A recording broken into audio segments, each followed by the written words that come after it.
have foreign language classrooms, and they exist everywhere. I would still claim that 99 foreign language classrooms all over the world.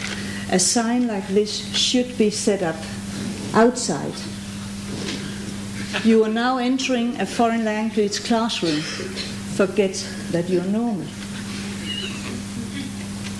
And I'll just add a few comments to that. Why do I say this? And that's where also the course books comes in. The course books are written so that learners from the very first day forget that they are normal.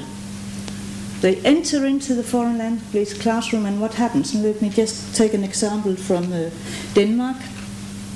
They spend at least 3 hours asking each other what their names are.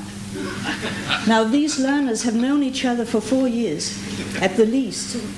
And worse, even worse, 2 years later, they do the same in German. And 2 years later, they do the same in French. So no wonder that they think, gosh, we're now into an environment where I have to forget what I normally know about human behavior. And of course the language teachers say, oh, but they like it. They find it very funny.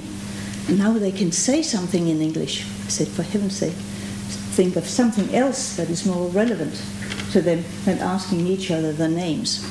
If I just can proceed a little bit, I know it's slightly different if you look at the course books, but the basic ideas are still there. So the teacher, at one point when they have vocabulary work, she will go up to the learner and put up a pencil and she would say, what is this? And the learner, and we would probably also say it's a pencil, instead of saying, can't you see it yourself? Because you're so nice. So you've already accustomed. Even language teachers have accustomed to forgetting that we are normal. So they start up discourse as well being abnormal. And when we get on to having to learn the prepositions, I'll put the pencil on the table. I can see I put it there. The learners can see I put it there. We all know where it is. And still I ask her, where is the pencil? If you really think about it, then you'll even find out that it's so awful that it's very seldom we even use these expressions in normal life.